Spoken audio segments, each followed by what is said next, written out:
Live from the city that never sleeps. 17 miles from Madison Square Garden, New York City. It's America at Night with Rich Valdez, America's favorite late-night talk program, featuring interesting guests from around the world and calls from across America. And now, here is your host, Rich Valdez.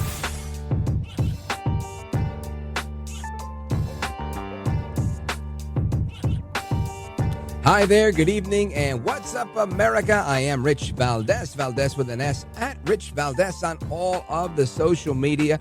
Welcome to the Thursday night edition of the program. We're live, we're national, happy to be here. Days away from Christmas, by the way.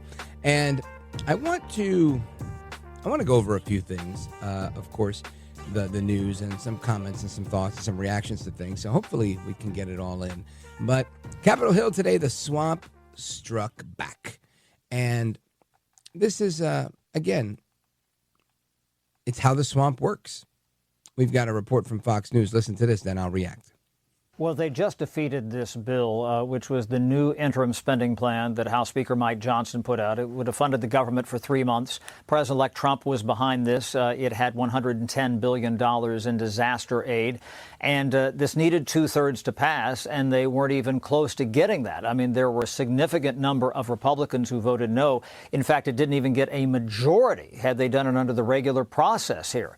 And so the fact that this went down, again, after President-elect Trump put his imprimatur behind this, you might quibble with what Mike Johnson had before, failing, to read the room or whether or not he was dialed in or who's to blame there earlier. But the idea that then you had President-elect Trump jump on this bill and they couldn't get enough Republicans to support this, Republicans will turn around and try to blame this on the Democrats and say you voted no. Almost all did. Democrats whipped no. They say that Republicans reneged on their agreement that they worked out for months, frankly, to get this together. But on every bill to fund the government or raise the debt ceiling in this Congress, even though Republicans have been in the majority, the Democrats have made up the difference. You've had swaths of Republicans vote no, and the Democrats have kind of carried them across the finish line. Well, Democrats, after, Elon Musk, Ramaswamy, President-elect Trump, whoever you want to blame for what happened to the bill and the changing shifts in the House Republican conference yesterday, is the Democrats weren't going to help because it was not their bill. It's not what they negotiated. The Democrats don't want to help. And of course, that's Chad Pergram, Fox News, with the report there. They don't want to help. It's not their bill. Of course, anything they can do to hurt Republicans. And this is, again, the problem with the attack mode, right? I've talked about this in the past. And as much as you want to live out loud your talk radio fantasies and go into Washington and, screw all of y'all, you've got to work with these people because when they don't want to play ball, this is what it looks like. I think just a couple of days ago I was saying that, yesterday or the day before. This is what I'm talking about. Unless you have massive majorities and enough leverage to pull stuff off, you're going to go through a process like this. Who hangs in the balance? Mike Johnson, right? Now, of course, we the people, we've got to reach out to people in Congress and do what we've got to do. And that's what Vivek Ramaswamy was on Twitter talking about. Listen to this. Congress is about to pass a bill that blows away your taxpayer money, but they made it over 1,500 pages long so you wouldn't read it. I did you a favor. I read it for you. It's supposed to be about keeping government operations open and providing disaster relief aid to hurricane victims, which I'm sympathetic to. But if you read the bill carefully, it contains pay raises for members of Congress, and I'm not making this up, an expansion of their federal health benefits. It contains now, all it goes kinds on of and on and on. I'm going to get into it here because he was successful in this, him and Elon Musk. Kudos to them for doing that. They got a new bill, and that's what was voted on today. But the new bill also didn't go through. Why? Not enough pork to keep the Congress people happy. So where is this happy, healthy balance? I couldn't tell you. I'm not in Washington. But I can tell you, when you go this hard, this is the reaction that you get from the swamp. You get 38 Republicans joining Democrats to make sure that this didn't go through. So now the threat can't be idle. They've got to be able to say, oh, you 38 people, you can't just take out Speaker Johnson. I mean, sure, if you want to do that, that's fine. That's not the point I'm making. The point I'm making is Elon and Vivek said, if you guys don't play ball with us on this, we're going to primary you out. That has to happen. Otherwise, where's the credibility, right? And I'm not saying they're not credible. I'm not saying they did anything wrong either. I'm saying that the swamp is a difficult mistress to manage. That's all I'm saying. Of course, Speaker Johnson weighing in on this as well. Number 20, check this one out. We're going to take care of Americans who have suffered true devastating emergencies and disasters. We had, of course, a record hurricane season with Helene and Milton that did real damage across as many as 6 states. There's $100 billion to provide much needed relief to those people, those Americans who've really been struggling and still are from those storms. And in addition to that, we have $10 billion of emergency aid to our farmers and ranchers. Many of the small farms in America are on the verge of collapse, primarily because of Bidenomics and inflation. On this vote, the yeas are 174, the nays are 235, 1 voting present, 2/3 not being in the affirmative. The rules are not suspended and the bill is not passed. And the bill did not pass. And that's where we are. This is what happens, right? People talk about the uniparty. People talk about permanent Washington, right? All these terms. I didn't come up with these terms, but they're all accurate, right? There is, at the end of the day, the Democrats and the Republicans become this bipartisan uniparty, if you will, a deep state, whatever you want to call it. They're not even that deep. This is, the surface of the deep state, the very top layer, because you have to work with them. I mean, it's the only way I could say it. And again, maybe some people think, you're another rhino, Rich. No, I don't think it's that I'm a rhino. It's that I think I understand how this stuff works. You have to, if you don't have all the power, you've got to work with the other people that share that power. Now, it doesn't mean we have to give them everything they want. It means you play it just like Trump did. Look, Trump's literally getting the Canadian Prime Minister ousted from office. Why? He's able to leverage his popularity. He's able to leverage the bully pulpit. He's able to leverage his ability to speak and get media coverage instantaneously. Super. Good for him. And he's incredibly good at leveraging his sense of humor and making these great jokes and trolling Justin Trudeau. Now, that's just one example.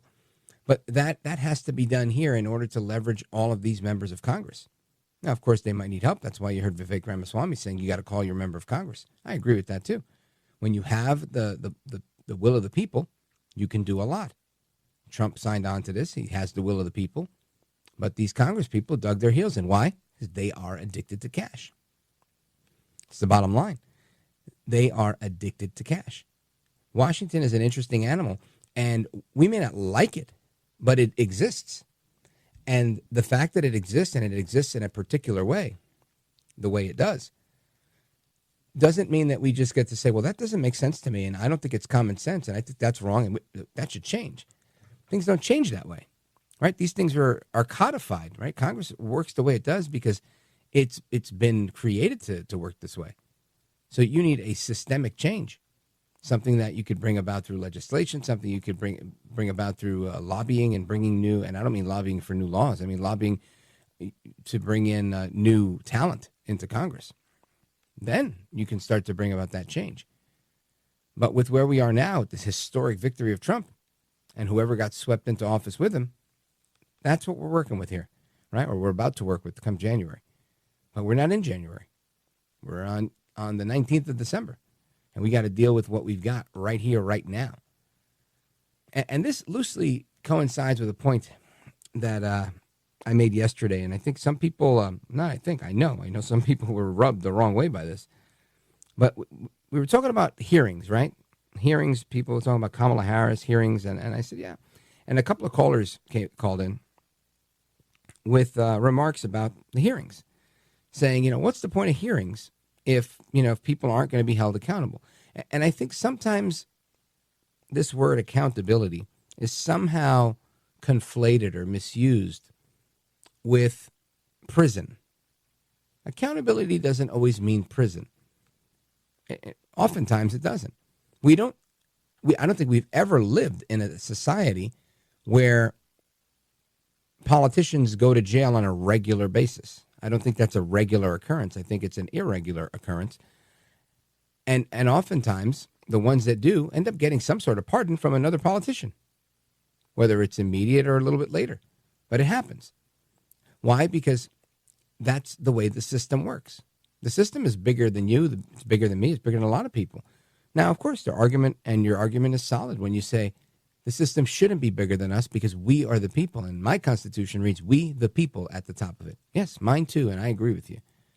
But I also, I live in a real world. I was married once to a woman that made vows to me and said she would love, honor, and obey me. Good luck, many men out there trying to get their wife to obey, right? There's things that are said and there's things that are real. And the reality is Washington works a particular way. So back to this hearings thing. I did want to touch on this before we go into our guest. People say, why do we even hold hearings if we won't send people to jail? The purpose of the hearings isn't to send people to jail. They're not criminal trials. They're hearings, public hearings, usually for the oversight of our government. Are we operating the way we should? Maybe exposing things to the American people that they didn't know. But it stops there. I mean, they have the ability to go ahead and make a criminal referral. But it's not a criminal court. It's not even a civil court. It's a hearing in a political body known as the Congress of the United States. It has no ability to put anybody in jail but for saying, we've held you in contempt, and then having a willing attorney general that'll play ball. That's how they got Bannon in jail, et cetera, et cetera. So I think this is where, we go astray. I don't want to be the party that says, let's put them in jail. For what? For what purpose? Well, because they did all these things and they should go to jail. They tried to put Trump in jail. Yeah, listen. You play by the rules. They were trying to put Trump in jail by breaking the rules. I don't know that two wrongs make a right. I really don't. I'm that guy. Perhaps you disagree with me, and that's okay. You can. But this is the point that I was making yesterday. Hearings are just that. They're hearings. That's why they're called hearings. It gives people an opportunity to be heard. It's that simple. We hold hearings so that other people can hear stuff. And that's it, period. The end. Occasionally, members of Congress will make these criminal referrals and nothing more than a suggestion to their counterparts in law enforcement to do something. But that's it. No different than you or me calling the FBI tip line in reality. I don't think it holds any more weight. It might get a little notoriety. It might get a little more press coverage. But that's the reality. Now, the other side of that coin is when you want to do the wrong thing, when you want to weaponize the government and say, oh, look at all these people here at the Capitol, January 6th, for an example, and you want to use law enforcement incorrectly to go ahead and jail people, well, then you're wrong for that. And should we necessarily be wrong in our response? And that's a question I guess everybody will have to decide on their own. But I can tell you the guy that we elected president doesn't believe that. He says, hey, we do what we do, right? They've asked him a million times about retribution, and I don't think he's lying when he says, the best retribution we can have is to be successful. Why? I don't think he's lying. I'll tell you why. Because he had every opportunity to put Hillary Clinton in jail. He could have directed any number of the 3 men or 4 men, whoever it was, that served as attorney general, and nobody did. Why? Because he himself is on the record saying, I don't think it's a good look to put the wife of a former president in jail. This is America. We don't do that. We're not a third world country. This is not a banana republic. I agree with him. We've never had a tradition of jailing our politicians. But there is a bloodlust, a penchant for it amongst some people. And sometimes it gets out of hand, in my opinion. And that's why people are so dissatisfied, because they've been told time and again by these clickbait hustlers that they're going to jail, they're wearing orange jumpsuits, they're going this, they're doing that. Nobody's going anywhere. Let's thank God we've got the right guy in the White House. And let's chart the path forward and forget about all this other stuff, because it's a losing battle. As you can see, we can't even get this spending bill passed, let alone put somebody in jail. Straight ahead, we're going to talk about January 6th. There's a whole lot I want to get into. Don't go anywhere.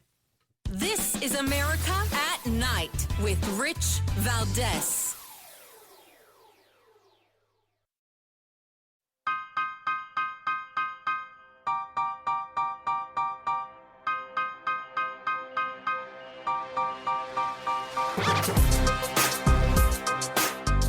I want to listen to you, Rich, all the time. America at Night with Rich Valdez. So to jail or not to jail? And again, sometimes things that you do in Congress, if done in a criminal court, a civil proceeding, it would land you in jail. But the beauty of politics is that politicians under the Second Amendment, at least the Congress people, they have a qualified immunity through the speech and debate clause of our Constitution while they're in the occurrence of their job, while they're speaking and debating. And they take this as far as they want. Now, Joy Reid, she's upset that there are members of Congress saying that, Liz Cheney should go to jail. They could say whatever they want. The reality is if Liz Cheney were going to jail, someone from the DOJ would be kicking down her door. But that's not happening. Why? I just spent 15 minutes explaining why. So, Joy Reid, I can't stand her as much as the next guy. But she says these things, and they just don't make sense. To me, they just add fuel to the fire. Listen to this. Loudermilk, the guy who actually issued this report saying there should be criminal charges against Liz Cheney, claiming she tampered with a witness. Here is what Loudermilk was up to the day before January 6th. He was giving a tour, right? Giving a tour to some people. And I believe one or more of those people wound up as part of the insurrection. I'm sure he's mad about that because the January 6th committee brought that up. So he wants revenge against his former colleague, Liz Cheney, because she co-chaired that committee. But the reality is this was a legitimate thing to investigate. It was an attack on the body he works in. This is not revenge against Liz Cheney. This is him trying to hold the people that committed this egregious act of BS on the American people accountable. That's what he's trying to do. He's just, in my opinion, trying to do it in a forum where you can't do it other than exposing things by way of the public record, right? Witness tampering. Well, how do you tamper with a witness in a federal testimony? What happens? Nothing. Nothing happens. It's not court. It's not real. And that's the point that I've been making. Anyway, I want to talk about something that is real. Those people that were in the Capitol, those that were let in by the police and all sorts of things like that, had no idea that they were going to be charged criminally and jailed for years upon end. And they were. This is wrong. To me, it's anti-American, not giving them a trial. And we have the honor of speaking with somebody who's finally out. He was a convicted January 6'er, spent 2 years in prison. Daniel Page Adams, welcome. Hello. You got that wrong. I didn't spend 2 years. I spent 3 months in prison. I was just sentenced to 2. I was just sentenced to 2 years in December 10th. So my producers did a good job here. Thank you. Thanks for the correction. Well, let's talk about it. How did this go down? What was the offense that you were, convicted of? So I have 3 felonies. One of them was a civil disorder. The other one was obstructing an official proceeding. And the third one was assaulting, resisting, or impeding certain officers. So, there was 7 charges total, and I was found guilty on all of them by a judge on a stipulated bench trial.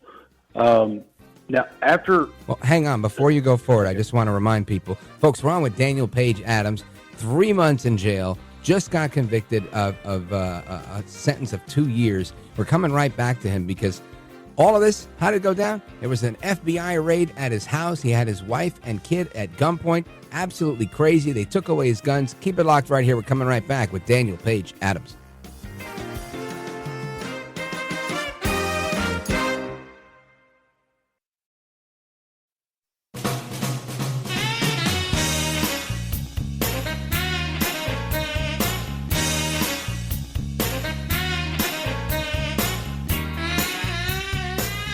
The best guests, the best opinions. This is America at Night with Rich Valdez. All right, amigos, welcome back. Rich Valdez live with you until 1 a.m. Eastern time. And we're speaking with Daniel Page Adams. He's been convicted. He's been sentenced to 2 years in prison. He did 3 months in jail after he was raided at home by the FBI, held at gunpoint. His wife and child were there, and they took away his guns. And, by the way, he was unarmed on January 6th. I think he was only armed with a flag. And the whole thing is fascinating to see how this stuff plays out because it's the point I've been making. When they want to get you, they're going to get you. Daniel Page Adams, I see that you were arrested with your cousin. I guess walk us through it right from the beginning. So we went to D.C. to go watch the rally, see the president speak for the last time, and things got out of control. There was police officers on the Capitol side that it looked to, from our point of view, they were attacking soft targets, women, kids. I saw children being sprayed with bear spray, women getting punched in the face, elderly people shot with flashbang grenades. It turned violent pretty quick. I mean, we were at the foot of the Capitol, so we were singing the national anthem. We had the flag stretched out. It was great. And then we just heard, boom, boom, boom, and you could smell the gunpowder from the flashbang grenades, and it was a full-on assault. We were like fish in a barrel, Yeah, and I've heard that from other people that were there saying the same thing, that things were very calm, and the next thing you know, they were literally attacked by the police, seemingly unprovoked. And my question was, at any time did they say, hey, you got to get out of here, you're not allowed to be here, you got to go, and then they reacted, or did they just react? No, we were singing, like I said, we were singing the national anthem on the ground. We didn't cross any barriers or any of that stuff at the time. And they were actually shooting behind us, forcing us forward, it seemed like to me. My cousin and I, we basically retreated towards the front because no one's going to shoot flashbang grenades where the police are at. So we ended up on the front line. Like I said, we didn't go up there to stir up any trouble, but things got out of control, and it wasn't an ideal situation. I can tell you, I don't believe anybody that showed up over there to halt an election or overthrow a government with flagpoles and bullhorns. Most of the Trump supporters are gun owners, but yet they have an insurrection and no one brings a gun. I don't buy that. Me either. One thing that bothers me the most is when I was at sentencing the other day, December 10th, and the judge, before he gave me the sentence, he said that January 6th was an insurrection and that we were insurrectionists, that Trump incited the violence that day. He should be punished. The judge went on a 15-minute rant about Donald Trump and the Republican Party and how they're, how shameful they are for trying to rewrite history, and said that the real patriots are the January 6th committee that prosecuted us or that went after us. Those were the real patriots, and it was awful, the things he was saying. And my issue is this guy's giving me a punishment based off of headlines that he read on the news, and he is not basing my punishment off of what I did. He based my punishment off of headlines, and off of his emotions, it seems. I just don't think that's right. And yeah, a lot of emotions. It was he was raising his voice, and it was pretty intense. I never got to tell my side of the story. We didn't have a trial, a real trial. We had a stipulated bench trial. But like I said earlier, I had 3 pretty good-sized charges. It was a civil disorder, and then obstructing an official proceeding, and then assaulting, resisting, or impeding certain officers. That's such an obscure charge, right? Where they're saying you assaulted or impeded. And I think everybody got charged with this impeding charge because they said they were trying to count the votes, and because you were there, just by virtue of being there, you were impeding the votes. But it comes up and appears like you attacked the police, which I'm sure you did not do. I never put my hands on an officer. I don't agree with anybody that attacks officers. If they're doing their duty like they're supposed to. But like I said, the charge, there's 3 words: assault, resisting, or impeding. When it says "or," then it could be either one of those. And if you're guilty of it, then you're just labeled assaulting officers. So before court, we asked for officers' names because, from my understanding, the Bill of Rights enables me to face my accusers. Face your accuser, sure. Well, those names of the officers were not released, and we were told they were not going to be released because of security reasons or some other crap like that. So I was never able to get the names of the officers that I supposedly assaulted. What a shame. Yeah. Now, let's talk about the piece in the middle, because, I'm reading it from the packet on your story, but what was it like? So you got locked up that day, January 6th. Did you post bail? Did you remain in jail? Did you go back home? No. So I was in the Capitol building for 3 minutes and 15 seconds. I was in there 3 minutes and 15 seconds. My cousin and I, we left. I came back home to Texas, and it was January 16th, and whenever FBI raided my house with about 24 agents, surrounded my house. Of course, I knew they were coming. I have a big property. I saw them coming, so I walk outside with my hands up. Okay. And so they detained me, and then they detained my wife. They put her face down and on the ground, cuffed her with her with their knee in her back, and then once they detained her, they went in my house and grabbed they went and got my 12-year-old daughter out of her bedroom at gunpoint. What time of day was it? It was in the middle of the day, like on Friday, I think. Hmm. It was like, it was in the middle of the day. It's not uncommon. I've heard that they do these things at like 3 or 4 in the morning just to really inconvenience you, like Roger Stone and whatnot.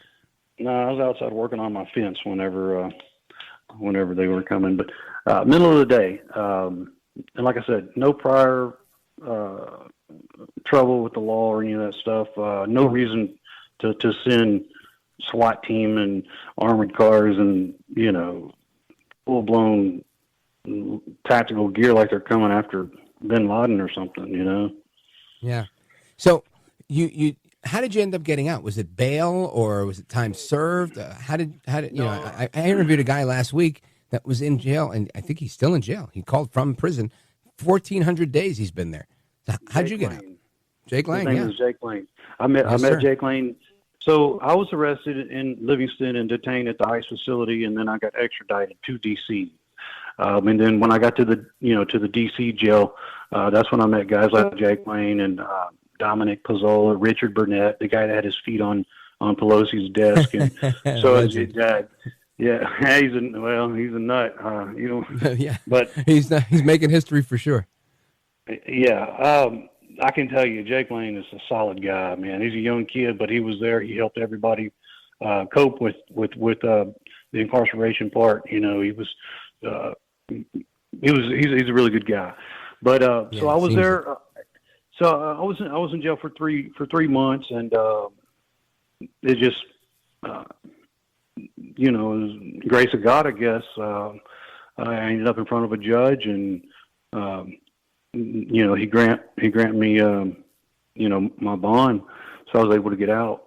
But did you work with a private attorney, or did you have a public defender, or how did that work? No, I got a public defender,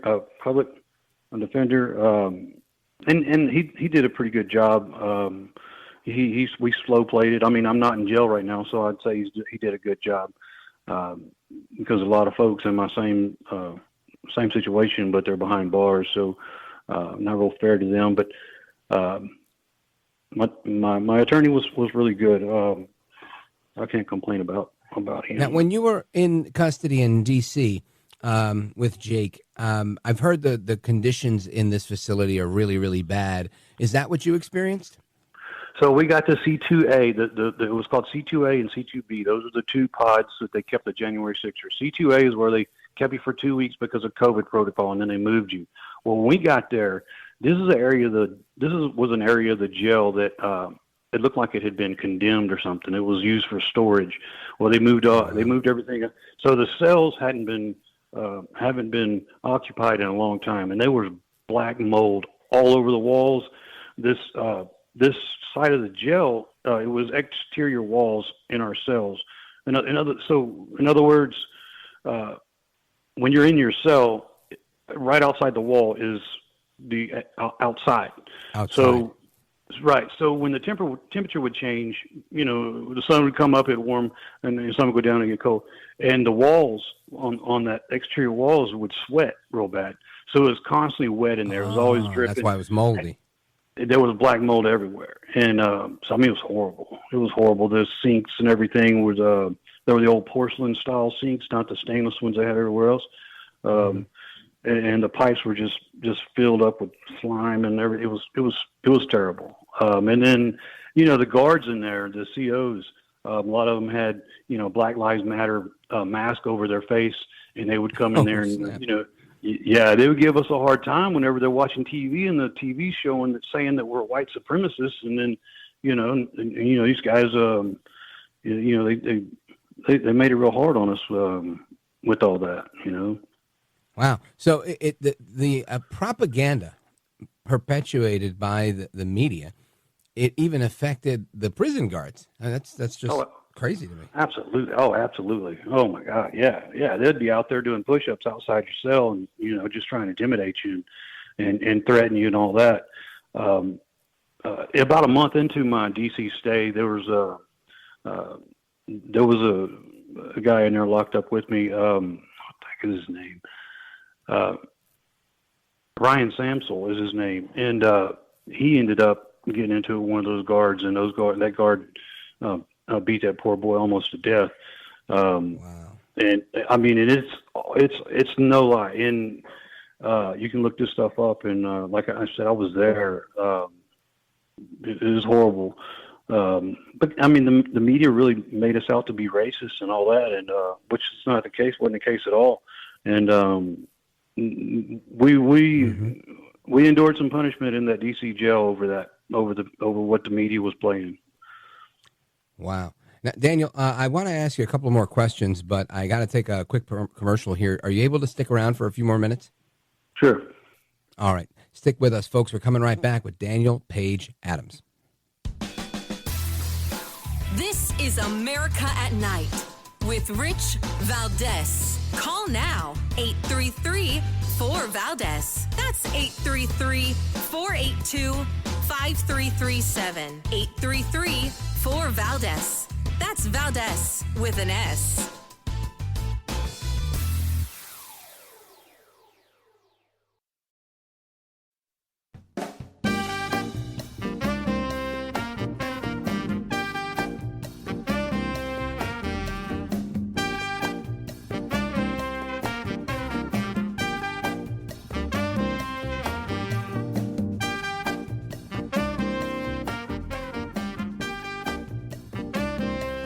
Look at Rich Valdez. He's now a radio host, and he's a great radio. America at Night with Rich Valdez. All right, amigos, welcome back. We continue our conversation with Daniel Page Adams, convicted January 6'er, spent several months in prison. Was just sentenced to 2 years, and he's out right now on a pretrial release or post-trial release, because it looks like he had his trial and his sentencing. Daniel, before you go, I want you to, I guess, tell us what the future looks like. How, do you feel prepared to do this bid? When do you think you're going to do it? Are you able to get out on good behavior? What's your outlook on Trump pardoning you guys? Give me the whole scoop. So we are very hopeful to get a Trump pardon. I've sent numerous letters to him, and there's a lot of advocates. There's a lot of folks that have been really putting the word out about, you know, pushing this Trump pardon for the J6'ers and for all of them. If that doesn't happen, we are, you know, financially prepared. I've you know, luckily I've been out of jail now for 3 years and been able to put money up. And of course, you never can prepare totally. You know, tell your daughter that you know you may have to graduate high school with me in prison. I mean, how do you prepare for that? But as far as, you know, financially, yeah, we're good. And so the way the feds work, you give me 2 years, they'll take off time for good behavior, and they'll take off some time for programs that they put you in and whatnot. I know I already served 3 months. They're going to add that to it. So I wouldn't be in for 2 years, but I mean, 2 days is too much. Yeah, you understand? I mean, I walked into a building. Now, when you walked in, did you think you were trespassing, or did the police wave you in? Well, I know police waved some of those folks in. I've seen videos, but in my account, no, I didn't. There was no officers there at the doors Just an open that I door? saw. The door got knocked open by someone else, but I didn't see any officers there. Right. So there was nobody telling you not to go in. No, so there you was. Just went in. Yeah, and there was literally 1 million people there. And honestly, I thought, well, maybe I'll get a trespassing ticket or something. All right. So I didn't the think possibility of you being in the wrong place occurred, but there was so many people, you figured, okay, let's see what's going on. Right. I mean, we were there. I didn't. I said, well, if I don't break anything, I don't touch anything, I'm not going to hurt nobody. I mean, what's the big deal? I didn't know I would end up with 3 felonies, which one of them was the obstruction charge that got overturned by the Supreme Court. But still, the damage is done now. But how has this affected you in your personal life? Have you had any issues with your job? Do the people in your community treat you better or worse?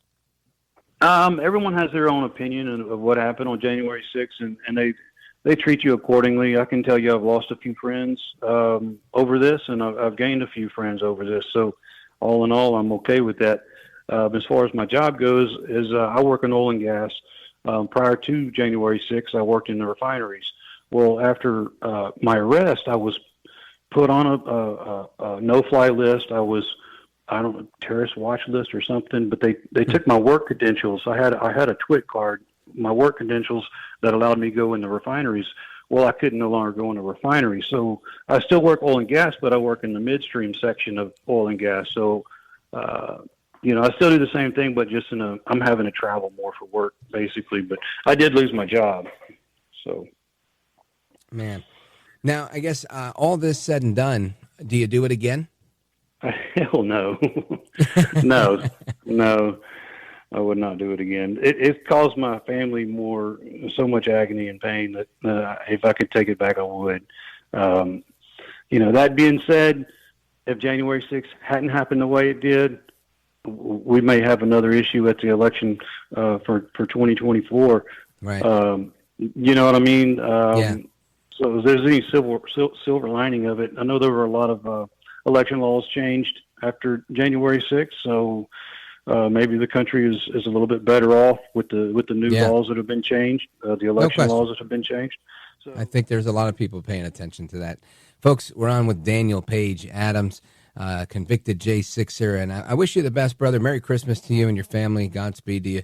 And also, good luck as you're in there doing what you do. Thanks for the honest conversation. Let everybody know how they can follow you if you want them to follow you. Where do they go? I've got an X account, I don't even remember what the name of it, Daniel J6'er. Cool. I didn't know you was going to ask me that question. All right, don't worry about it. I don't do a lot of social media. I don't do all that, but I do get on X sometimes. Cool. I'm looking forward to seeing what you're posting, and I appreciate it, man. Thanks for speaking with us tonight, and again, Merry Christmas and God bless. Merry Christmas to you too and your family. Thank you. All right, amigos, we're going to pause right here. Coming right back. Don't go anywhere. This is America at Night with Rich Valdez.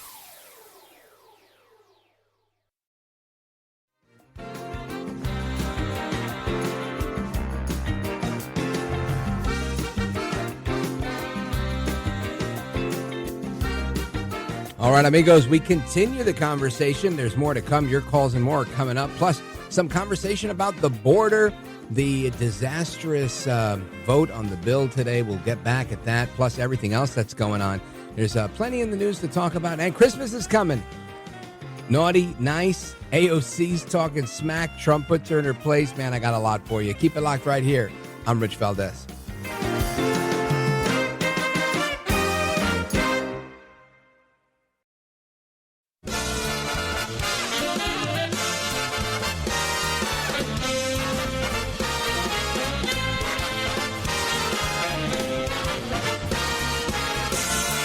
Live from the city that never sleeps. 17 miles from Madison Square Garden, New York City. It's America at Night with Rich Valdez, America's favorite late-night talk program, featuring interesting guests from around the world and calls from across America. And now, here is your host, Rich Valdez.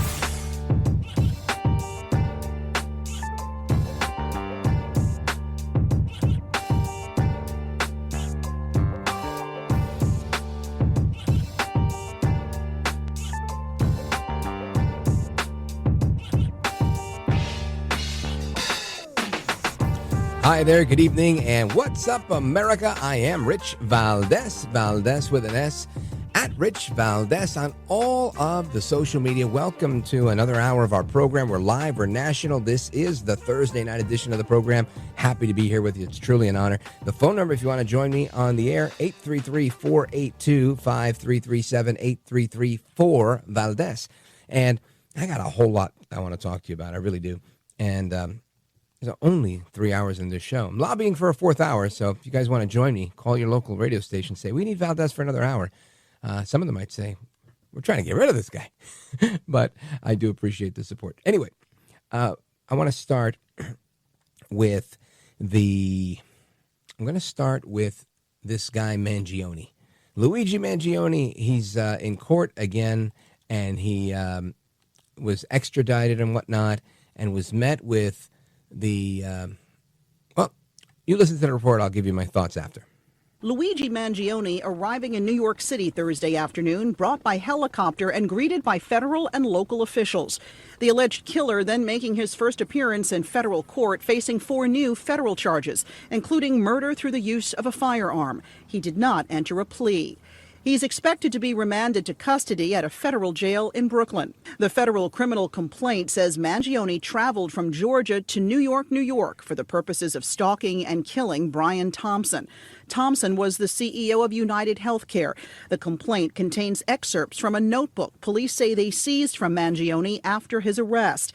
The handwritten pages express hostility towards the health industry and wealthy executives in particular. According to the complaint, one entry saying the target is insurance because it checks every box. The federal complaint also including a photo of the 9mm pistol and silencer police say Mangione had on him when he was arrested, saying it's consistent with the weapon used to kill Thompson. The 26-year-old also faces an 11-count state indictment in New York, which includes a charge of murder in furtherance of terrorism. This act of terrorism and the violence that stems from it is something that would not be tolerated in the city. Earlier in the day, Mangione waived extradition to New York during a court appearance in Pennsylvania. If convicted on the state charges, Mangione faces life in prison without the possibility of parole. But the federal murder charge puts a possible death sentence on the table. That report brought to you by, count, Alexis Christophers from ABC News. And my computer's frozen. But what I wanted to share with you about this is that what was odd, in my opinion, was there was a lot of people there, right? Just as anytime he's arrived anywhere, he puts on his little show, his little song and dance. But in New York, he was met to a crowd. They were cheering this guy on. At least 100 supporters of the accused CEO killer gathered outside the courtroom. This guy is he's like a martyr, right? He's like, I'm going to jail, but you know what? I did what everybody wanted. I am that guy. And that's what Eric Adams was talking about when he was speaking out against that. This is pretty crazy, right? I think it's pretty crazy that this guy has fans. He has groupies now. He spoke with yes and no answers when addressed by the judge at his hearing when he was in court. And that's all he said, I guess, under, the direction of his attorney, Thomas Dickey, who we've heard from in the past. But this is pretty crazy. Now, Eric Adams has weighed in on this, giving a little more context to saying, we can't be supporting this guy. Listen to this. What do you want to say, Mayor, about the supporters of Luigi, wearing Luigi costumes, supporters of Luigi across the country? The beauty of this country is that you have the right to protest the right. And those who are protesting when someone uses violence to solve a problem, we we saw that on the school ground as well. It sends a wrong message. A person that uses a gun to solve a concern, if it's on a school campus or on our streets, there are mechanisms in this country on how to organize on those issues of concern. We saw young people who were tired of shootings on school ground. They organized and pushed Congress to do weapon bans. That is how we do it here. We don't use a gun. And anyone that celebrates that, it is vile, and it is sending the wrong message. And you're celebrating using violence to solve an issue. You know who else said that stuff? The Weather Underground, the Puerto Rican nationals who shot a member of Congress back in 1954, Oscar Rivera Lopez, who set off bombs all across this country, bombing federal buildings. All these people used violence to combat what they thought was a violent action. Violence is not speech. Speech is not violence, right? This is a you can say you hate somebody, but you can't actually go and kill them, right? That's no longer free speech. That's murder. But you got these people here that are supporting this guy. Now, I haven't seen all the photos, but I'm looking at the article in the New York Post. And the headline here, Luigi Mangione arrives at courthouse as throngs of protesters gather outside to show support for alleged killer. And there's a photo of a guy wearing a green hat like the Super Mario Brothers, right? His brother Luigi wears the green hat, Mario wears the blue or the red one. And this guy looks himself, this guy, a young guy, probably late 20s, early 30s, with a full beard. He looks as if he's like 11 months pregnant, this guy. Grossly overweight. This is coming from a guy, I used to weigh almost 300 pounds. And this guy has got me beat. He's next to a woman who's got some sort of gas mask on. And she's even bigger than him. And it says, privatized healthcare is a crime against humanity. Free Luigi. Now, they have, of course, Eric Adams just said it. Not that he's some sort of authority on this, but he's right. People have the right to protest. Got it. Agreed. No disagreement there. But this idea that privatized healthcare is a crime. Should healthcare be public? Has healthcare ever been public in the United States? By and large, no. In small part, sure. Medicare, Medicaid. That's not the majority of healthcare. It's a small part of healthcare. So how is it that they equate this to a crime? Now, this goes back to what I talked about at the top of the last hour, where these people that think that politicians that lie are criminals that should be in jail. Politicians that lie? Come on, all politicians lie. This is a problem of virtue. It's a problem, a condition of the heart. People need to be better human beings. Putting them in jail isn't going to change them, and it's not going to stop people from lying.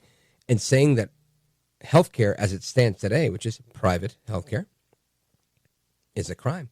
I think the government managing your healthcare is the real crime, right? So we can get into a battle of wits if you like. But really, a crime against humanity? I mean, the hyperbole is off the charts, and the hypocrisy is even worse. These two people here are a walking billboard for diabetes and cancer with their weight. I mean, this is the reason I lost weight, right? I knew I was going to die. My doctor told me, you're going to have a heart attack or a stroke. You're too fat. These people should maybe get some health care and go see a doctor. And again, I'll probably get in trouble for saying that. But I mean that with every good intention in me. Being fat will kill you. Anyway, it's just the whole photo speaks volumes here, just to the argument. But these are the arguments that are made by the left. The left often makes these arguments. Fidel Castro was famous for making these arguments. He would say he wants to support human rights while disallowing people to worship and have prayer. I have Cuban friends, and I asked them once, do you guys in Cuba celebrate Christmas Eve the same way we celebrate Christmas Eve in Puerto Rico? And he said, Christmas in Cuba? There's no Christmas in Cuba. And I said, what do you mean? He said, we don't have Christmas in Cuba. And that was it. And he was there with his cousin, and she was like, yeah, we've never celebrated Christmas in Cuba. I was floored. It's a uniquely American thing for Cubans to celebrate Christmas. Apparently, they don't do it on the island. It wasn't allowed under Fidel's communist rule, although he talks about free speech. Another one that's always talking is AOC. AOC has a lot to say. Listen to this clip from her right after Election Day. what is going to be most important in this time is rejecting sectarianism and understanding that we have to be united as a people. Our main project is to unite the working class in this country against a fascist agenda, period. We have had an enormous setback in this election because the fascist won a lot of working class support, which has happened before in history. The real setback here is AOC. She's the setback. And she's upset today because she lost her bid to become the chair of the Oversight Committee, losing to Congressman Jerry Connolly, a Democrat from Virginia. And, now she's a little butthurt, as they say. And Donaldus Magnus El Trompito did not waste any time making fun of her on Truth Social, saying, listen, keep trying. Someday you'll be successful. You got to love that. I love it. AOC, all out crazy. She strikes again. We'll continue to analyze and ridicule her positions on things as we move forward. But I want to switch gears and talk about immigration. I want to talk about the border because these are the issues that got Trump elected. And I want to see where we are today and where we expect to go. And we got a great guest coming up. Keep it locked right here. This is America at Night with Rich Valdez.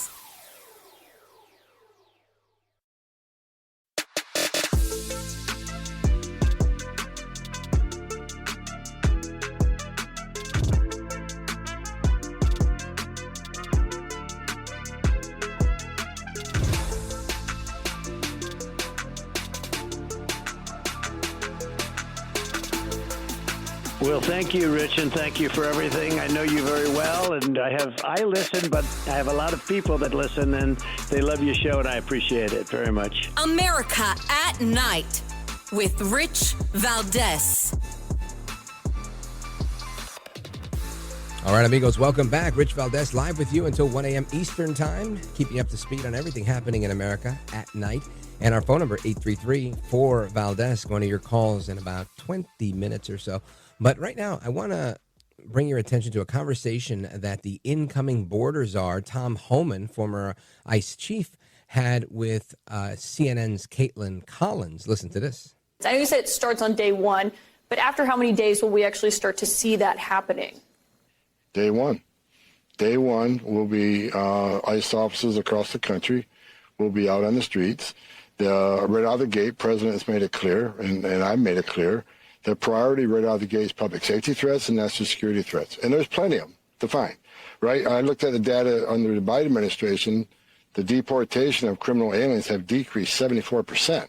So we have all those folks that the Biden administration failed to deport, plus you got this over 10 million encounters on the southern border that came across. We got a lot of them to look for too. So the public safety threats are plenty, and it's going to keep us busy. Homan's exactly right. There are plenty of criminals out there to go around when it comes to the border. I would say chief among them are those that are trafficking humans for the sake of labor, for the sake of sex. Human trafficking is up 25% globally as the demand for young girls continues to grow.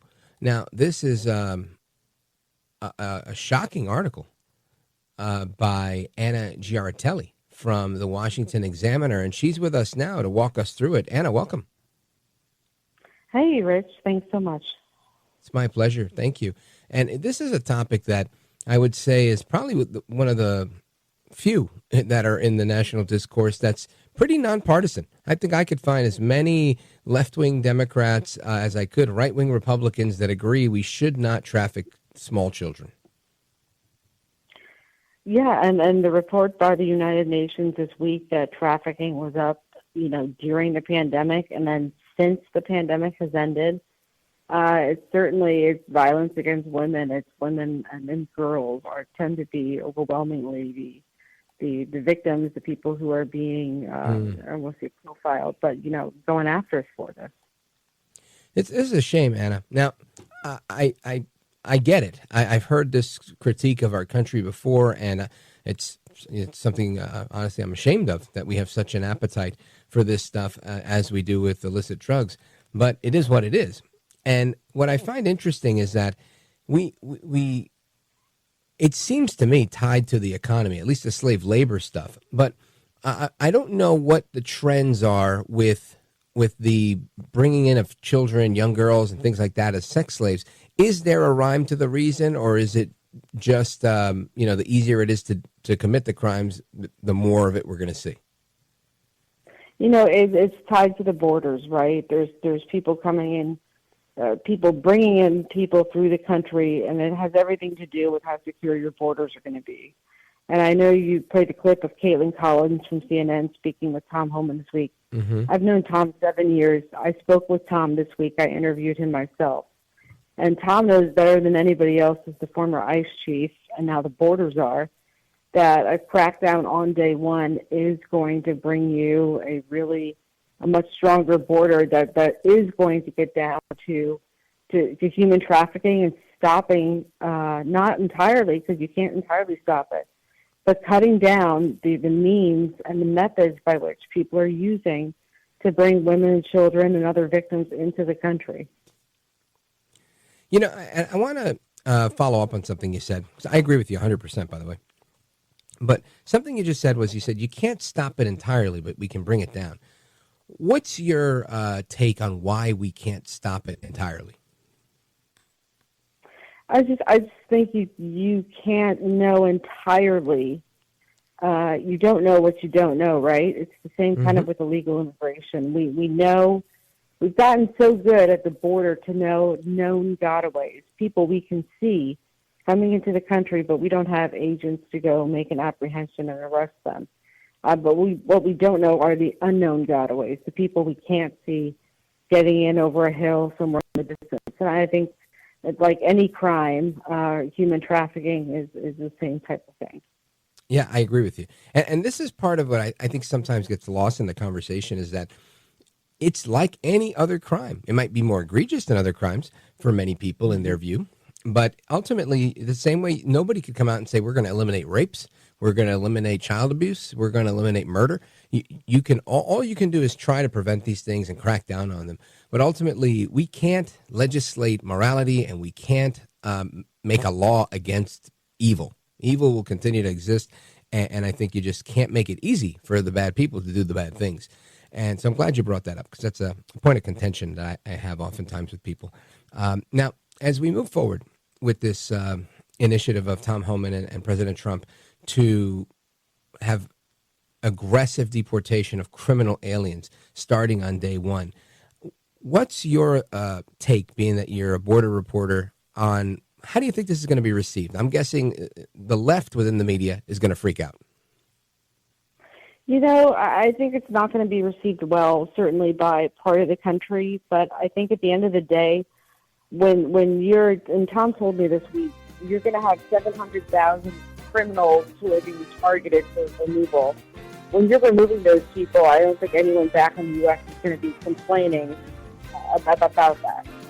Anna, I want you to hang on with me if you can for just a couple of more minutes. I want to talk about the lawyers for Mayorkas and his impeachment. So stick with me if you can, folks. Anna Giaritelli. Don't go anywhere. I'm Rich Valdez.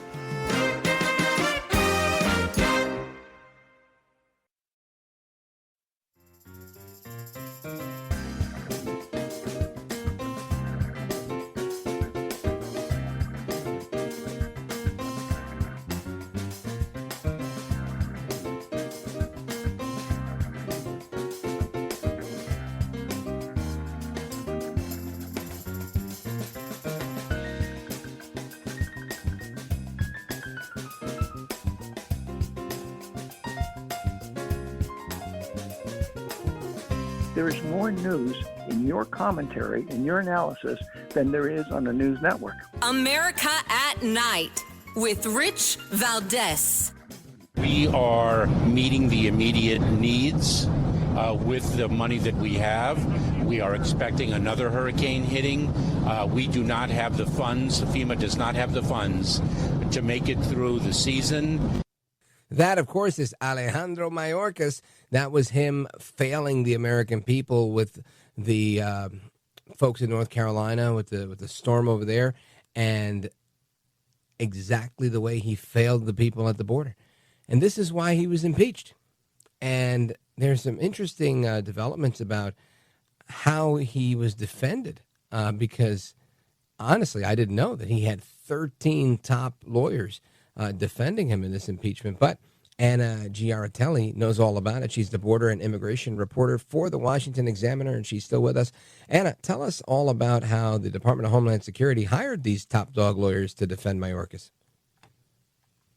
Heritage Foundation has submitted a Freedom of Information Act request, and they were able to determine that the Department of Homeland Security hired what's described as a premier law firm with 13 employees, a number of which were attorneys. One of them was a partner, to defend Alejandro Mayorkas as he was going through the impeachment in the House, and ultimately it never went to the Senate for a vote. But certainly spending roughly $1.6 million in federal money, taxpayer money at the end of the day. Terrible. Now, this is, you would think that there would be, a fair amount of in-house lawyers that could handle this. And being that there was a likelihood of him never getting convicted in the Senate, it seems like this is just a waste of money. Do you think that was the consensus amongst many, or is that just me?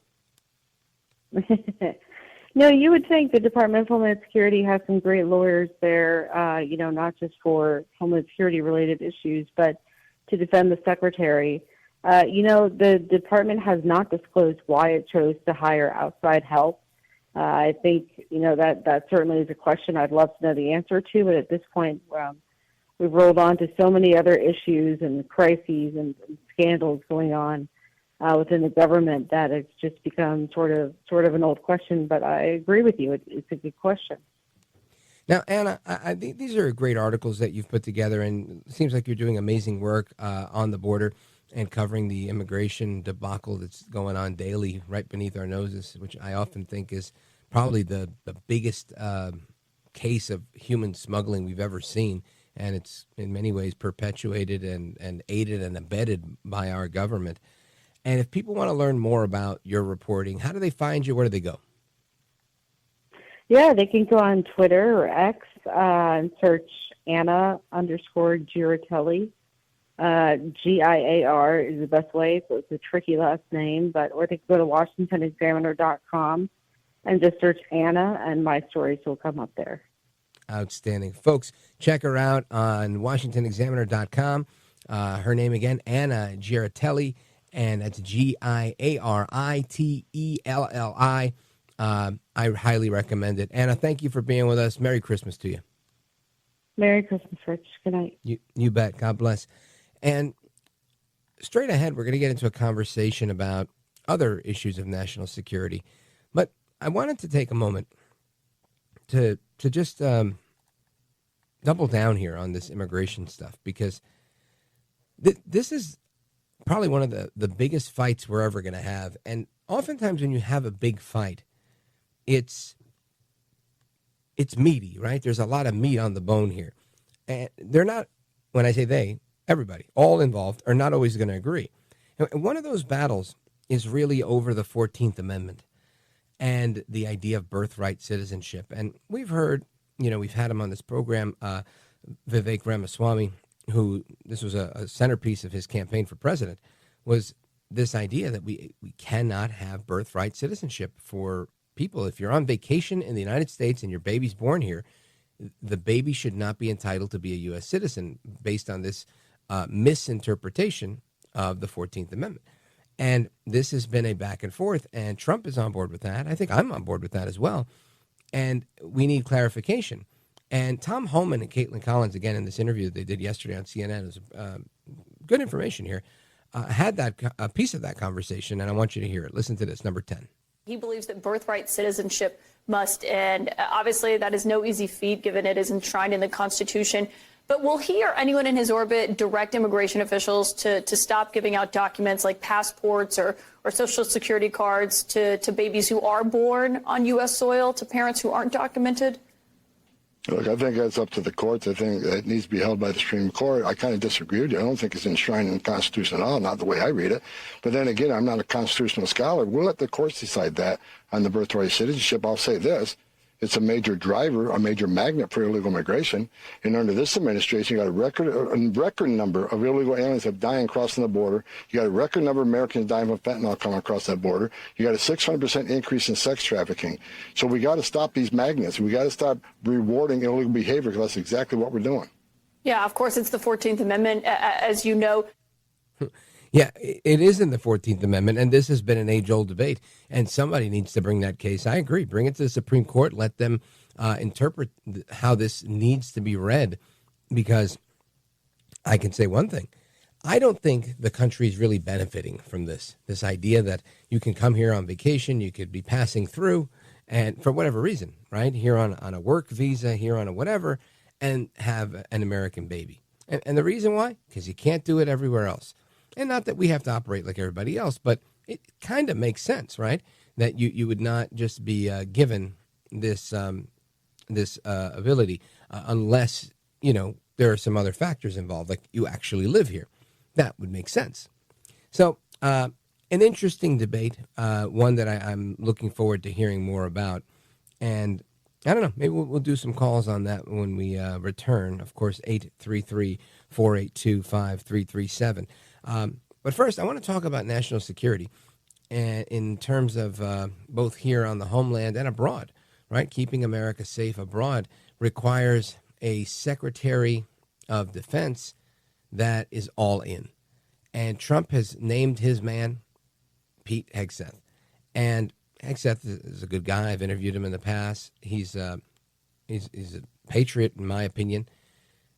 But yet, he's under fire. So I want to get the take of somebody that actually knows Hegseth, served with Hegseth, and just recently wrote an op-ed in the New York Post about why Pete Hegseth won't back down. And we're going to have that discussion straight ahead. Don't go anywhere. This is America at Night with Rich Valdez. Call now, 833-4VALDEZ. That's 833-482-5337. 833-4VALDEZ. That's Valdez with an S.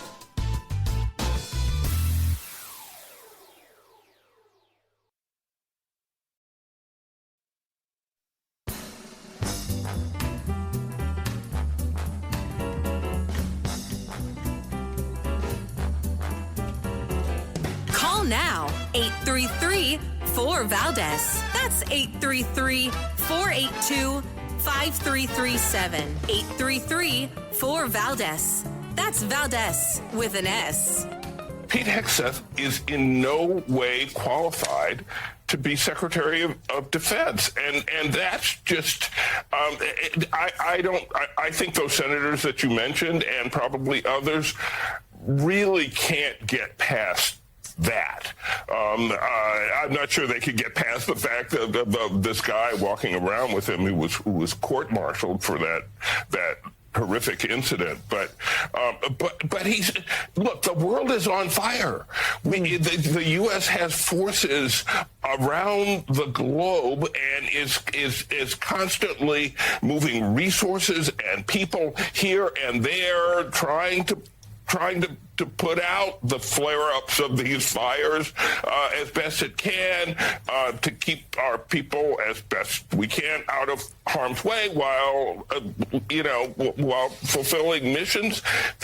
That's enormously complicated, and it takes somebody who really knows the military inside out, who knows the Pentagon inside out, who knows what levers to push and pull, and Hegseth has none of that, and it would just be madness to have somebody like that running the Defense Department now.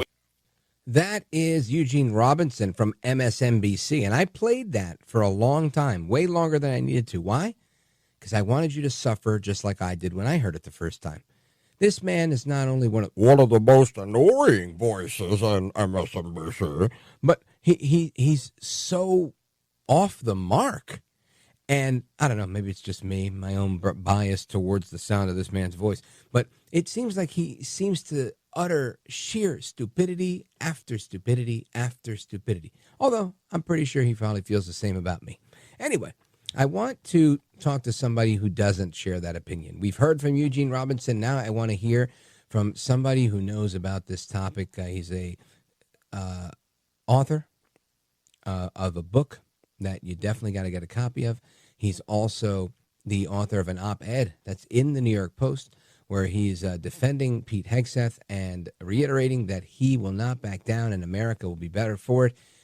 His name, Seamus O'Fianghusa. Welcome, sir.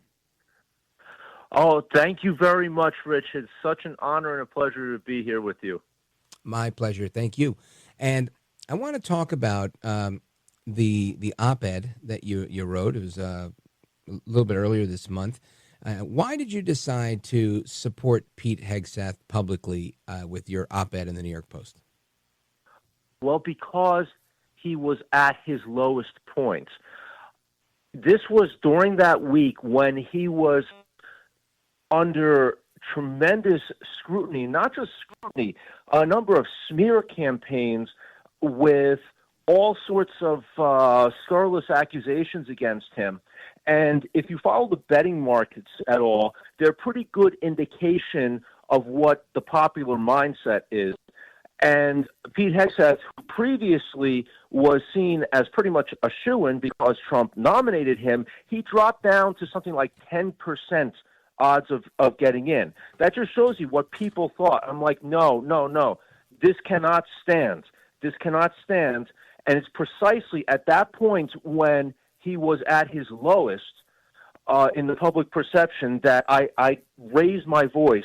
And thankfully, the New York Post accepted my op-ed, and it made a good impression, made a hit on Capitol Hill, and Pete thanked me for it. And my voice is just one of many that were pitching in at the same time in support of him, because in historical terms, it didn't take much to take out anybody that was going for a position of power, whether through a nomination or in an election. You know, the media always had a handle on what the public perception of anybody would be. And pre-Trump, it would have been so easy to just take out anyone by drumming up nonsense. But Trump led the way in not backing down with that type of stuff. Now, maybe they thought that Hegseth would go down too, just like every other politician. Well, not that Hegseth's a politician per se, but that he would go down like anybody else. But he didn't. They underestimated him. They do not know what I know, which is his fighting spirit, something that he has to his core. He's not someone that's going to back down over frivolous stuff. He will make the case. He will stand up for the truth. He was like that over 20 years ago. I've known him for nearly a quarter of a century now, since he was a cadet in college, before he was famous. He had these same attributes. And one thing I notice about the other side, like that Eugene Robinson that you had on, and his idea that Hegseth is not qualified at all, I make the opposite contention, that he is perfectly qualified. He is perfectly qualified on so many different counts, which I'll get to in a moment. But one thing people like him, that Eugene Robinson and other detractors like to do, is place people into stereotypes, their political enemies into stereotypes. And in fact, you see this chorus from the left that is rising up of copycats out in the public domain. You see this on all sorts of online commentary. Oh, he has no experience. How could this Fox News host, be the head of the Pentagon? Right. It's all because they try to box him into a stereotype. They see him on TV and see this enthusiastic personality. They don't know the story behind him. This guy that's able to connect with the public that you see on Fox or have seen on Fox for the last number of years. You don't know what a serious dude he is, what a serious academic he is. You don't know what a serious fighter he is, how he keeps his mind on the mission. I've seen Pete in both modes or mentalities, just the really cool, chill guy that you like to hang out with and joke around with, and also the very serious, stern-faced guy who gets down to business. So that's just as far as the personality aspect of it that his enemies, his detractors, don't get. They try to box him into a stereotype. The stereotypes don't work. It's not the reality. He's Right. a man of enormous depth of character and intellect. But as far as his actual qualifications, well, we hit on one of them. His ability to communicate, connect with the public, his charismatic personality. That's just one part of it. There's plenty of charismatic people out there, but also he has that military experience. He has real military experience on the ground. Experience is as everything, a right? fighter. What's that? I said experience is everything. Oh, experience is a lot. I wouldn't say it's everything, but it's a lot. You don't have to have been in the military to be Secretary of Defense, but Yeah, it we've helps seen that to have an historically. understanding. Of course. Seamus, stand by right there. We have to take a quick pause right here. We'll come back, discuss the book, and we're almost out of time. Folks, we're coming right back with Seamus O'Fianghusa, who is the author of The Pullout Sellout, a book he wrote about the disastrous withdrawal from Afghanistan. Seamus is a 20-year veteran of the United States military, 10 of which he spent with the Fighting 69th. And in the private sector, he's worked as an explosive detection canine handler in New York City. Don't go anywhere. This is America at Night with Rich Valdez.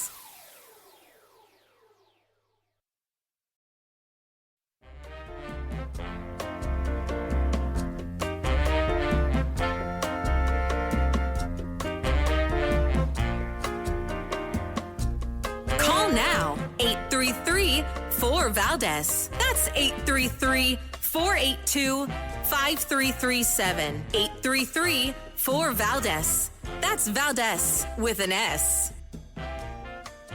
All right, amigos, welcome back, familia. We continue our conversation as we wrap it up with Seamus O'Fianghusa. He is the author of the book, The Pullout Sellout, The Betrayal of Afghanistan and America's 9/11 Legacy.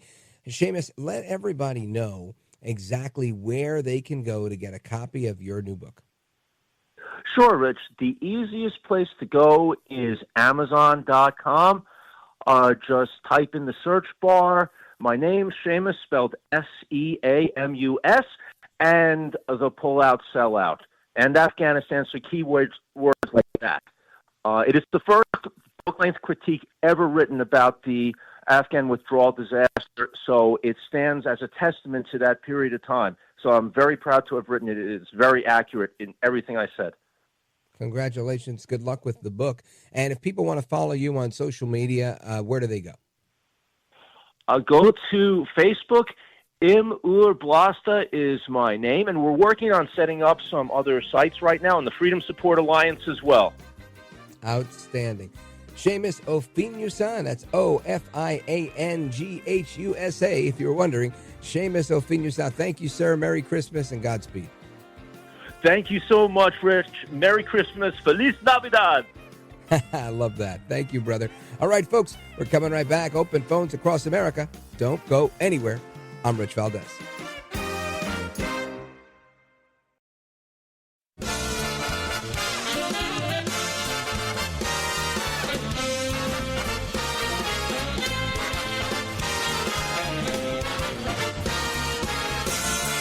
Live from the city that never sleeps. 17 miles from Madison Square Garden, New York City. It's America at Night with Rich Valdez. America's favorite late night talk program featuring interesting guests from around the world and calls from across America. And now, here is your host, Rich Valdez.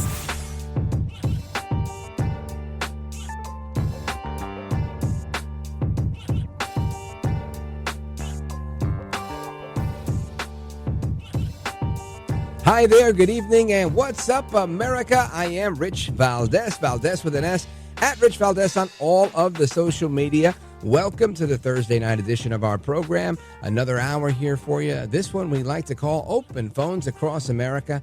In many parts of the country, this is the third and final hour of the show. In some parts of the country, this is the first hour of the show, depending on how you're getting it, what type of delay you have. But welcome, and welcome. 833-482-5337, 833-4-Valdez is the phone number. Looking forward to speaking with you all. If you disagree with me, we move you to the front of the line. If you are a first-time caller, we try to get to you ASAP as well. And, of course, our regular callers who drop knowledge and wisdom on here every day and help me rock the mic day in and day out. I thank you, each and every one of you. And I see that we have calls already. I'm going to get to you momentarily. Calls from Michigan, Florida, Montana, Maryland, Idaho, and more. The lines are flashing, and we've got three lines open, so you can fill those up. I got a couple of things I got to cover before we get to the calls, but we will definitely get to your calls. Again, the number for that, 833-482-5337. And days away from Christmas, right? The 19th of December. Christmas is just a few days away. Very exciting. I love Christmas. Happy birthday, Jesus. And there's a few things I want to talk about tonight. You guys know I was born in Brooklyn and moved when I was about 12 to Jersey. Grew up in Hudson County, New Jersey, and I went to North Bergen High School. Anyway, the reason I'm saying all that is because I live in Jersey now. And in Jersey, they've outlawed drones, sort of. Listen to this.